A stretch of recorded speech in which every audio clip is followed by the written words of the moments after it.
What if I told you that 90% of football players are training completely wrong? They go to team practice 3 times a week, they run until their lungs burn, they do random drills they saw on TikTok, and then they wonder why they're still sitting on the bench during the weekend. They think they lack talent, but the truth? They just lack the blueprint. Most players believe that getting better is a slow, painful grind that takes years. But today, I'm going to show you how to hack that process. We're going to isolate the exact micro skills that actually move the needle, so you can improve so fast it literally feels like you're using a cheat code. If you implement just 3 of the steps in this video, you will baseline outperform players who have been training longer than you. We aren't talking about generic advice like work harder or eat clean. We are talking about hyper-targeted, high-leverage execution. Let's get straight into it. Let's start with your feet. If you watch average players, they spend hours practicing flashy skills. Rainbow flicks, elasticos, things they will use maybe once every 10 games. It's a waste of time. To cheat the system, you need to apply the 80-20th principle. 80% of your results come from 20% of your actions. In football, that 20% is your first touch and your body orientation. If you can take a directional first touch that opens up the pitch, you instantly eliminate the defender before you even look at them. You don't need 50 juggles. You need a wall and a ball. Stand 5 meters from a brick wall and pass against it. But here is the cheat code. Do not just receive it. Every single time the ball rebounds, you must explode into a new space. Receive with the inside of your back foot, open your hips, and take the space. Do this for 15 minutes a day, focusing on maximum intensity and perfect execution. If your first touch is flawless, you buy yourself an extra 2 seconds on the ball. In modern football, 2 seconds is an eternity. That is how you look like a genius without running faster. The biggest difference between a Sunday league player and a pro isn't their legs, it's their brain. Average players only look at the ball. Elite players look at the space. If you want to feel like you're playing the game in slow motion, you need to master scanning. Most players scan when they are about to receive the ball. By then, it's already too late. The defender is closing in, panic sets in, and you play a blind pass. Here is the cheat code. You need to scan before the ball is even passed to you.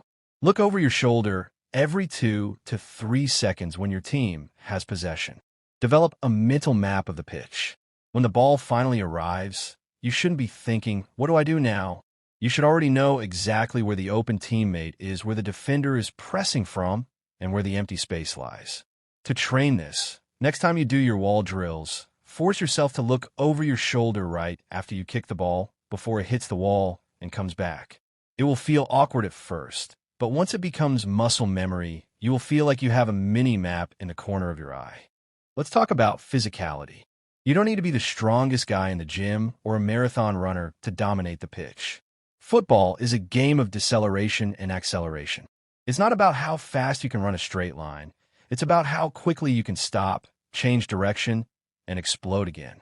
Instead of doing long, boring jogs that drain your explosiveness, you need to focus on plyometrics and low center of gravity stability. The ultimate cheat code for football physicality is mastering the first 3 steps of your sprint. Work on broad jumps, lateral bounds, and single leg stability. When you press a defender or drop your shoulder to beat a winger, it's that initial, violent burst of speed that creates the separation. Additionally, learn how to use your body as a shield. Put your arm out, lock your core, and place your body between the defender and the ball. You don't need to be bigger than them. You just need to occupy the space they want to get to. It's simple physics, but works like magic. Finally, the absolute biggest cheat code that nobody talks about: intentional review. Most players finish a game, go home, play video games, and completely forget about what just happened. If you want to fast-track your progress, you need to analyze your performance. If someone records your games, watch your tape. If not, spend 10 minutes on the car, ride home, writing down every mistake you made and every good decision you executed. Be brutally honest with yourself. Did you lose the ball because your first touch was heavy? Did you get tackled from behind because you didn't scan? Once you identify the pattern, that becomes your hyper-focused training goal for the upcoming week. Stop training randomly. Stop waiting for your coach to make you better. Take control of your own development. Isolate your weaknesses and attack them with absolute intensity. If you commit to this, perfecting your first touch, scanning constantly, building explosive power, and reviewing your mistakes, you will improve more in the next 3 months than most players do in 3 years. The blueprint is right here. Now go out there and execute. See you in the next one.